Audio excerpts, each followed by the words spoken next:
തന്റെ പ്രിയ സുഹൃത്തിന്റെ വിയോഗത്തിൽ മോഹൻലാലിന്റെ വാക്കുകളൊന്ന് കേട്ടു നോക്കൂ. അല്ല, പെട്ടെന്ന് രാവിലെയാണ് അറിഞ്ഞത്. അദ്ദേഹം ഞാൻ അന്വേഷിച്ചപ്പോൾ അമൃത ഹോസ്പിറ്റലിലേക്ക് പോകുന്ന വഴിയായിരുന്നു ഡയാലിസിസിന്. അപ്പോഴൊരു അസ്വാസ്ഥ്യം തോന്നിയിട്ട് തൃപ്പൂണിത്തുറ ഹോസ്പിറ്റലിൽ പോയി. അവിടെ വെച്ചാണ് സംഭവിച്ചത്. നമ്മളുടെ അടുത്ത കാലത്ത് അമൃതയെ പോയിരുന്നു.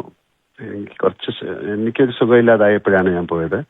അന്ന് അവിടെ അദ്ദേഹം ഉണ്ടായിരുന്നു. പക്ഷെ എനിക്ക് കാണാൻ പറ്റിയില്ല. കാര്യം അദ്ദേഹം ഒരു കാലില് തൊടയിലൊരു സർജറി കഴിഞ്ഞ് ICUവിലായിരുന്നു. ശ്രീനിവാസനെ കുറിച്ച് ഞാൻ എന്താ പറയേണ്ടതെന്ന് എനിക്കറിയില്ല.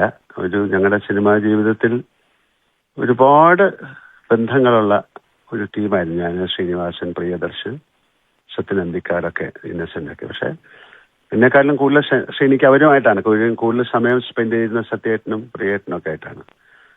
നല്ലൊരു ആക്ടർ എന്നുള്ള രീതിയിലല്ല ഞങ്ങളുടെ ബന്ധം. ഒരുപാട് വൈകാരിക മുഹൂർത്തങ്ങളിലൂടെ കടന്നു പോയിട്ടുണ്ട്. അദ്ദേഹത്തിന്റെ ജീവിതവുമായിട്ട് ഒരുപാട് ബന്ധമുണ്ട് എനിക്ക്, അദ്ദേഹത്തിന്റെ കുടുംബവുമായിട്ടും.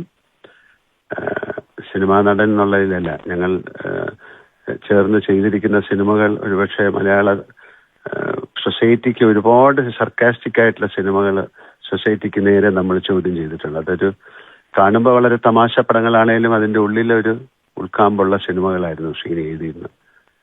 സിനിമയെ വളരെ ഡിഫറെൻ്റ് ആയിട്ട് കണ്ട ആളാണ്. ജീവിതത്തെ വളരെ ഡിഫറെൻ്റ് ആയിട്ട് കണ്ട ആളാണ്.